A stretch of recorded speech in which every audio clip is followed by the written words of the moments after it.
Hi everyone. ఈ video ఒక మేధా వర్గానికి, రాష్ట్ర ప్రభుత్వం మీద, కూటమి ప్రభుత్వం మీద లేనిపోయిన ఆరోపణలు చేస్తున్న కొంతమంది కోసమే.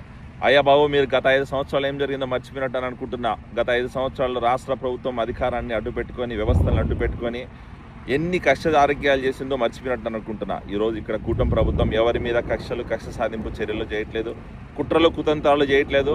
ఎవరి వైఎస్ఆర్సీపీ నాయకులు కానీ, వైఎస్ జగన్మోహన్ రెడ్డి కానీ, వైఎస్ఆర్సీపీ కార్యకర్తల మీద ఎవరి మీద దాడులు జరగట్లేదు. ఇక్కడ జరుగుతున్నదల్లా ఏంద్రా అంటే, సమాజం మీద ఎవరైతే పడి చీడ పురుగుల్లాగా ప్రజల్ని శాంతి భద్రతలను లేకుండా రాష్ట్రాన్ని సర్వనాశనం చేశారో గత 5 సంవత్సరాల్లో, అలాంటి వాళ్ళ మీద మాత్రమే యాక్షన్ తీసుకోబడుతుంది.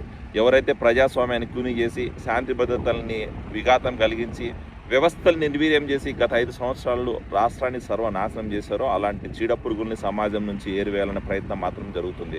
వైఎస్ఆర్సీపీ నాయకుల మీద కక్షలు కట్టి, వైఎస్ఆర్సీపీ నాయకులను అరెస్ట్ చేసి అవినీతి కేసులు బనాయించి వాళ్ళకి లేనిపోయిన హైప్ ఇవ్వాల్సిన అవసరం మా కూటమి ప్రభుత్వానికి కానీ, మా నాయకులకు కానీ ఏ క్వశ్చన్ లేదు. ₹1 ఆదాయం కూడా లేదు. మాకు గుర్తుపెట్టుకోండి. ఎందుకంటే ఈరోజు మాకున్న 161 స్థానాలతోటి నెక్స్ట్ 10 సంవత్సరాల్లో అధికారాన్ని మేమే ఉంటున్నాం.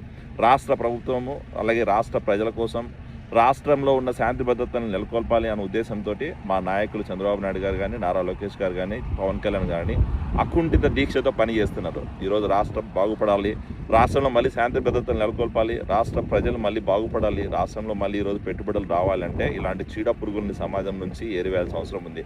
ఇలాంటి చీడ పురుగులు ఉంటే రాష్ట్రానికి శాంతి భద్రతలు ఉండవు, రాష్ట్రంలో ప్రజలు సంతోషంగా ఉండరు. కాబట్టే ఇలాంటి వాళ్ళని వెలివేయాల్సిన అవసరం ఉంది. కాబట్టే ఇలాంటి వాళ్ళని చట్టపరంగా శిక్షిస్తున్నాం తప్ప ఎవరి మీద కుట్ర రాజకీయాలు చేయట్లేదు, ఎవరిని అవినీతి కేసులు బనాయించట్లేదు. మీరు దయచేసి మాట్లాడే ముందు గత 5 సంవత్సరాలు ఏం జరిగిందో గుర్తుపెట్టుకోండి.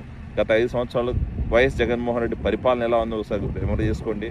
అలాగే గత 5 సంవత్సరాల్లో జగన్మోహన్ రెడ్డి అవినీతి అధికారాన్ని అడ్డుపెట్టుకొని ఎన్ని అవినీతి పనులు చేశాడో, ఎంత వ్యవస్థను నిర్వీర్యం చేశాడో, ఎంతమంది మీద కేసులు బనాయించాడో, ఎంతమంది తెలుగుదేశం పార్టీ కార్యకర్తల్ని పొట్టన పెట్టుకున్నాడో, సామాన్య ప్రజల్ని ఎంత ఇబ్బందులు పెట్టాడో ఒకసారి ఆలోచించుకొని మాట్లాడితే మీకు బాగుంటుంది, మాకు బాగుంటుంది. Thank you.